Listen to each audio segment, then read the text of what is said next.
Class 11 semester 2 chapter 2 জাতি ও জাতীয়তাবাদের অধ্যায় থেকে আরেকটি প্রশ্ন। আমরা আগে যে প্রশ্নগুলি নিয়ে আলোচনা করেছিলাম তেমনই একটি প্রশ্ন। প্রশ্নটি হলো জাতির আত্মনিয়ন্ত্রণের অধিকারের বৈশিষ্ট্যগুলি লিখো। এই প্রশ্নটিও তোমার হচ্ছে 4 নম্বরের জন্য আলোচনা করা হবে। এখানে 8টি পয়েন্ট দেওয়া আছে, তোমাদের যতগুলো প্রয়োজন ততগুলো তোমরা ব্যবহার করতে পারো, তবে 4 নম্বরের জন্য অবশ্যই 4টি পয়েন্ট দিতে হবে। তো এই পয়েন্টগুলি তোমরা এখান থেকে বা তোমাদের যে বই আছে সে বই থেকেও তোমরা এই পয়েন্টগুলো ব্যবহার করতে পারো। ঠিক আছে, প্রশ্ন আলোচনা করা যাক। তাহলে প্রশ্নটি হচ্ছে জাতির আত্মনিয়ন্ত্রণের অধিকারের বৈশিষ্ট্যগুলি আলোচনা করো। এটা 4 নম্বরের জন্য আলোচনা হবে। কোশ্চেনটি আলোচনার প্রথমেই তোমার হচ্ছে ভূমিকা হিসাবে জাতির আত্মনিয়ন্ত্রণ অধিকারের যে সংজ্ঞা যেটা হয় সেটা দেওয়া আছে। কি আছে? যখন কোনো আত্মসচেতন জাতীয় জনসমাজ নিজের পৃথক সত্তা ও জাতীয় বৈশিষ্ট্য রক্ষা করার জন্য একটি নিজস্ব রাষ্ট্রীয় কাঠামোর মধ্যে নিজের রাজনৈতিক ভাগ্যকে নিয়ন্ত্রণ করার দাবি জানায়, তখন তাকে আত্মনিয়ন্ত্রণের অধিকার বলে অভিহিত করা হয়। এক জাতি এক রাষ্ট্র এই স্লোগানই হলো আত্মনিয়ন্ত্রণের অধিকার প্রতিষ্ঠার মৌলিক নীতি। তার একটা জাতীয় জনসমাজ নিজেদের যে বৈশিষ্ট্যগুলো আছে সেগুলো রক্ষা করার জন্য কী করবে, একটা রাষ্ট্রীয় কাঠামো গঠন করবে, মানে একটা সরকার গঠন করবে, এবং সেই সরকারের মধ্য দিয়ে নিজেদের যে ভাগ্যটাকে সে নিয়ন্ত্রণ করার চেষ্টা করবে। মানে একটা রাষ্ট্রে একটা জাতি থাকবে, তখন তাকে বলা হবে জাতির আত্মনিয়ন্ত্রণের অধিকার। তারপরে আছে জাতির আত্মনিয়ন্ত্রণ অধিকারের বৈশিষ্ট্যসমূহ। একের দাগে আছে ছোট ছোট রাষ্ট্রের সৃষ্টি। এক জাতি এক রাষ্ট্র নীতির ভিত্তিতে যদি রাষ্ট্র গঠিত হয় তাহলে বিশ্বের প্রায় প্রতিটি রাষ্ট্রই কোনো না কোনোভাবে বহুবিভক্ত হয়ে ক্ষুদ্র ক্ষুদ্র রাষ্ট্রে পরিণত হবে। এর ফলে বিশ্বব্যাপী রাজনৈতিক বিশৃঙ্খলার সৃষ্টি হবে, যা ক্ষুদ্র ও অপেক্ষাকৃত দুর্বল জাতিগুলির স্বাধীনতা ও নিরাপত্তাকে বিপন্ন করে তুলবে। এ প্রসঙ্গে ফ্রিডম্যান বক্তব্য করেছেন, ক্ষুদ্র রাষ্ট্রগুলির স্বাধীনতা অলীক কল্পনা মাত্র। তাহলে হচ্ছে এটা কি, ভূখণ্ড তো হাতে গোনা কয়েকটা, কিন্তু জাতি অগন্তি। উদাহরণ হিসাবে বলা যেতে পারে যে ভারতের কথা ধরা যেতেই পারে।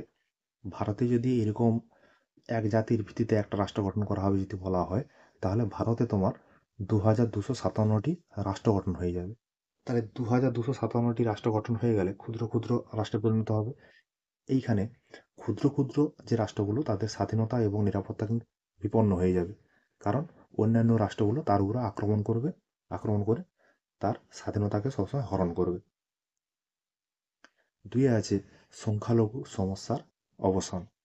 মার্কিন রাষ্ট্রপতি উড্রো উইলসনের বক্তব্য হলো, প্রতিটি জাতির আত্মনিয়ন্ত্রণের অধিকার বিশ্বজনীনভাবে মেনে নেওয়া প্রয়োজন, কারণ এর প্রভাবে সংখ্যালঘু সমস্যার সমাধান হবে এবং বিভিন্ন জাতির মধ্যে দ্বন্দ্ব, বৈরীভাব প্রভৃতি অবসান হয়ে পৃথিবী থেকে যুদ্ধজনিত আশঙ্কা দূর হবে। এইভাবে স্থায়ী বিশ্ব শান্তি অর্জন করা সম্ভব বলে তিনি মনে করেন। সংখ্যালঘু বলতে কি? সংখ্যালঘু বলতে যারা সংখ্যায় কম আছে তাদের জন্য যদি একটা ক্ষুদ্র রাষ্ট্র তৈরি করে দেওয়া হয়, এইভাবে অনেকগুলো ক্ষুদ্র রাষ্ট্র তৈরি হয়ে যাওয়ার ফলে কি হবে, যে যার জাতি নিয়ে সে তার রাষ্ট্রে বসবাস করবে। ফলে কি হবে, পৃথিবী থেকে এই যুদ্ধ যে জিনিসটা এর আশঙ্কাটাই দূর হয়ে যাবে বলে মনে করেন তোমার হচ্ছে উড্রো উইলসন। পরে 3 দাগের পয়েন্ট আছে বাস্তব প্রয়োগ অসম্ভব। অনেকে মনে করেন জাতির আত্মনিয়ন্ত্রণের অধিকার বাস্তব প্রয়োগ করা সম্ভব নয়, কারণ একই ভূখণ্ডে অনেককাল যাবৎ একই সঙ্গে বসবাস করলে বিভিন্ন জাতিগোষ্ঠীগুলোকে বিচ্ছিন্ন করা যায় না। উদাহরণস্বরূপ বলা যেতে পারে কি, ধর্মের ভিত্তিতে পৃথক পাকিস্তান রাষ্ট্রের সৃষ্টি হলেও বহু মুসলিম গোষ্ঠীর মানুষ আজও কিন্তু ভারতে বাস করছে। তাহলে আমি যদি বলি ধর্মের ভিত্তিতে রাষ্ট্র ভাগ করে দেবো, ভাগ করে দিলেই কি শুধু হয়ে যাবে? এই যে আমার ভারতের যে উদাহরণটা যেটা দেওয়া আছে ভারতের ক্ষেত্রে, তা ভারতে তাহলে একটা কোনো মুসলিম জনগোষ্ঠী নেই? মুসলিমদের জন্য তো পাকিস্তান তৈরি হয়ে গেছিল, নেই? আছে। তবে এই যে জাতির ভিত্তিতে যে রাষ্ট্র গঠনটা, এটা কিন্তু ঠিক নয় বা বাস্তব প্রয়োগ করা সম্ভবও নয়।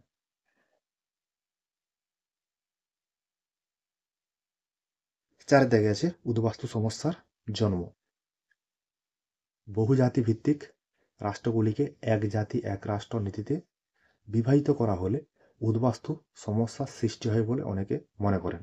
উদাহরণ হিসেবে বলা যেতে পারে, ভারত বিভাজিত হওয়ার ফলে বহু হিন্দু জাতিগোষ্ঠীভুক্ত মানুষ পূর্ব পাকিস্তান থেকে ভারতে চলে আসে। এর ফলে তীব্র উদ্বাস্তু সমস্যা দেখা দেয়। যখন তোমার ভারত স্বাধীন হয়ে গেল, ভারত স্বাধীন হয়ে যাওয়ার পরে তোমার হচ্ছে পাকিস্তান এবং ভারত দুটি রাষ্ট্র গঠন হয়ে যায়। গঠন হয়ে যাওয়ার পর থেকে পূর্ব পাকিস্তান, তখন পাকিস্তান দুটো ভাগে ভাগ করে দুটো ভূখণ্ড ছিল, একটা পশ্চিম পাকিস্তান, একটা পূর্ব পাকিস্তান। পূর্ব পাকিস্তান বলতে আমাদের পশ্চিম বাংলার দিকে, যেটাকে বর্তমানে বাংলাদেশ বলা হয়। যখন ভারত স্বাধীন হয়ে যায়, স্বাধীন হয়ে যাওয়ার পরে এই পূর্ববঙ্গ থেকে, মানে পূর্ব পাকিস্তান থেকে, পূর্ব পাকিস্তানে অনেক বাঙালি মানুষ বসবাস করতো, হিন্দু মানুষ বসবাস করতো, তারা কিন্তু ভারতে চলে আসে। তা ভারতে চলে এলে তাদের জন্য থাকার স্থান থাকতে হবে। তো থাকার স্থান না থাকলে কি হবে, উদ্বাস্তু সমস্যায় পড়ে যাবে। যাদের কোনো বাস্তু নেই তাদেরকে উদ্বাস্তু বাসী বলা হবে। এই সমস্যাটা কিন্তু দেখা দেবে যদি এক জাতি এক রাষ্ট্র গঠন করা হয় বা জাতির আত্মনিয়ন্ত্রণের অধিকার যদি প্রতিষ্ঠা করা হয়, তাহলে এই সমস্যাটা দেখা দেবে। পাঁচে আছে সাংস্কৃতিক বিকাশ। আত্মনিয়ন্ত্রণের অধিকার একটি জাতির ভাষা, সংস্কৃতি, আচার ব্যবহার, প্রথা, রীতিনীতি, কৃষ্টি ইত্যাদি বিকাশে সহায়ক ভূমিকা পালন করে। দীর্ঘকাল যাবৎ একই ভূখণ্ডে বসবাস করার ফলে নিজেদের মধ্যে পারস্পরিক সহযোগিতার পাশাপাশি সমসাংস্কৃত মূল্যবোধও গড়ে ওঠে, যা জাতীয় অগ্রগতিকে ত্বরান্বিত করে। তাই অনেকগুলো জাতি যদি একসঙ্গে পাশাপাশি বসবাস করে, তাহলে কি হবে, একটা জাতির ভালো অন্য একটা জাতি গ্রহণ করবে, অন্য জাতির আরেকটি ভালো জিনিস অন্য একটি জাতি গ্রহণ করবে, এইভাবে তার সংস্কৃতি একটা সংস্কৃতিতে পরিণত হবে, যেটা কিন্তু ভালো। এইটা বলা হচ্ছে সংস্কৃতির বিকাশ, মানে ভালো একটা সংস্কৃতি তৈরি হবে। তারপর 6 দাগে আছে ব্যক্তি স্বাধীনতার সহায়ক। জাতির আত্মনিয়ন্ত্রণের ভিত্তিতে রাষ্ট্র গঠিত হলে সেই রাষ্ট্রে একটি মাত্র জাতির অস্তিত্ব থাকে, যেটা আমরা বললাম, একটা রাষ্ট্রে একটা জাতি। ফলে জনপ্রতিনিধিদের স্বতঃস্ফূর্ত আনুগত্যের ভিত্তিতে সরকার বিভিন্ন নীতি ও আইন প্রণয়ন করবে। এগুলি জনগণ স্বাভাবিকভাবেই মান্য করে চলবে। তাহলে জাতির আত্মনিয়ন্ত্রণ অধিকারের ভিত্তিতে রাষ্ট্র প্রতিষ্ঠা হয়, তাহলে সেখানে কি হবে, যে জাতি আছে সেই জাতি তার কি করবে, একটা সরকার নির্বাচন করবে। সেই সরকার যে আইন প্রণয়ন করবে, যেসব নীতি নির্ধারণগুলো করবে, সেটা কিন্তু সেই জাতি মেনে নেবে, সাদরে গ্রহণ করবে। ঠিক আছে, তখনই কিন্তু সেই রাষ্ট্রে ব্যক্তি স্বাধীনতা বিকশিত হবে। এই জন্য বলা হচ্ছে জাতির আত্মনিয়ন্ত্রণের অধিকারটা প্রতিষ্ঠিত হলে ভালো। সাথে আছে ভ্রাতৃত্ববোধের বন্ধন। বহুজাতি ভিত্তিক রাষ্ট্রে জাতিগুলির মধ্যে পারস্পরিক দ্বন্দ্ব থাকবে এমন কোনো মানে নেই। জাতীয়তাবোধের ভিত্তিতে গঠিত যে কোনো রাষ্ট্রই প্রতিটি জাতির সৌভ্রাতৃত্বের বন্ধনে আবদ্ধ হয়ে একত্রে বসবাস করে, এ কথা অস্বীকার করার কোনো উপায় নেই। তবে অনেকে মনে করেন সমাজতান্ত্রিক রাষ্ট্রে অভিন্ন রাজনৈতিক মতাদর্শের অনুরাগী নাগরিকরা একটা মৈত্রী বন্ধনে আবদ্ধ হয়। পুঁজিবাদী ধনতান্ত্রিক রাষ্ট্রগুলিতে তা দেখতে পাওয়া যায় না। সময়তান্ত্রিক রাষ্ট্র কাকে বলা হবে, সময়তান্ত্রিক রাষ্ট্র বলা হবে যেখানে তোমার সামাজিক, রাজনৈতিক, অর্থনৈতিক সমস্ত রকম স্বাধীনতা, সাম্য বিরাজ করবে। সেইখানে কিন্তু প্রতিটি নাগরিক পরস্পরের সঙ্গে বন্ধুত্বপূর্ণ অবস্থানে অবস্থান করে। কিন্তু এই পুঁজিবাদী, এই ধনতান্ত্রিক রাষ্ট্রগুলোতে কি হয়, ধনতান্ত্রিক রাষ্ট্রগুলোতে তোমার অর্থনৈতিক স্বাধীনতা ছাড়া বাদবাকি সব স্বাধীনতা পাওয়া যায়। এর ফলে কি হচ্ছে, এই পুঁজিবাদী সমাজে দুরকম শ্রেণীর উৎপত্তি হচ্ছে, একটা পুঁজিপতি শ্রেণী, একটা শ্রমিক বা কৃষক শ্রেণী। তাহলে এই শ্রমিক এবং কৃষক শ্রেণী এবং পুঁজিপতি যে শ্রেণী, এদের মধ্যে কিন্তু কোনো রকম মৈত্রী বন্ধনে আবদ্ধ হন না তারা। তার জন্য বলছে এই সমাজতান্ত্রিক সমাজেই তোমার হচ্ছে একমাত্র ভ্রাতৃত্ববোধের যে বন্ধন সেটা গড়ে উঠতে পারে। তারপর 8 দাগে আছে তাত্ত্বিকদের অভিমত। লর্ড কার্জনের অভিমত অনুযায়ী জাতির আত্মনিয়ন্ত্রণ অধিকার সম্পর্কিত তত্ত্ব হল এমন একটি অস্ত্র যার দুদিকেই ধার আছে।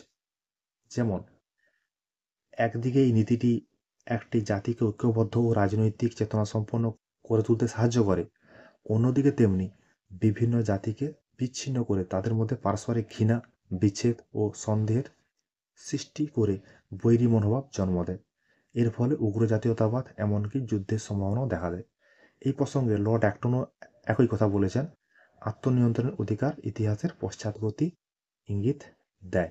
তা লর্ড কার্জন বলছে এই যে জাতীয় আত্মনিয়ন্ত্রণ অধিকারটি, যেটা একটা অস্ত্র যার দুটি দিকে ধার, সমান রকম ধার। একদিকে হচ্ছে তোমার উগ্র জাতীয়তাবাদ, আর একদিকে তোমার হচ্ছে আদর্শ জাতীয়তাবাদ। এই আদর্শ জাতীয়তাবাদ তোমার হচ্ছে মানুষের মধ্যে জাতিতে জাতিতে তোমার হচ্ছে সৌভ্রাতৃত্ব গড়ে তোলে, পারস্পরিক সহযোগিতার বন্ধন গড়ে তোলে। কিন্তু অন্যদিকে যে উগ্র জাতীয়তাবাদ আছে সেটা কি করে, জাতির মধ্যে ঘৃণা, হিংসা, দেশ, সন্দেহ এগুলো তৈরি করে। এই জন্য এই জাতির আত্মনিয়ন্ত্রণ অধিকারটা ভালো নয় বলে লর্ড কার্জন বলেছেন, বা তাত্ত্বিকরা যে অভিমত দিয়েছেন। এই প্রসঙ্গে তোমার হচ্ছে লর্ড অ্যাক্টনও একই কথা বলেছেন। ঠিক আছে, এগুলো তোমার হচ্ছে জাতির আত্মনিয়ন্ত্রণ অধিকার যে বৈশিষ্ট্য, সেই বৈশিষ্ট্যগুলো। এরপরে তোমার হচ্ছে সমালোচনা আছে। উপরিক্ত আলোচনা থেকে বলা যায় জাতির আত্মনিয়ন্ত্রণ তত্ত্বটি গুরুত্ব অনস্বীকার্য, কারণ এখানে সরকার যেহেতু নাগরিকদের ইচ্ছা অনিচ্ছাকে অধিক গুরুত্ব দিয়ে থাকে, তাই জনগণও সরাসরি কার্যকলাপে নিজেদের ব্যক্তিগত মতামত প্রদানের মাধ্যমে নিজেদের ব্যক্তি স্বাধীনতাকে প্রতিষ্ঠা করতে সক্ষম হয়। তাহলে এখানে হচ্ছে তোমার সরকার এবং জনগণের যে পারস্পরিক ভাব বিনিময়টা, সেটা এখানে দেওয়া আছে। ঠিক আছে, এইভাবে তোমার হচ্ছে 8টা পয়েন্ট দেওয়া আছে। 4 নম্বরের জন্য 8টা পয়েন্টও লিখতে পারো, বা 4টা পয়েন্ট অবশ্যই দেবে, তার সঙ্গে ভূমিকা এবং উপসংহার যেগুলো বললাম সেটা দেবে। ঠিক আছে, তোমাদের জন্য আমার এই কিঞ্চিত প্রয়াস।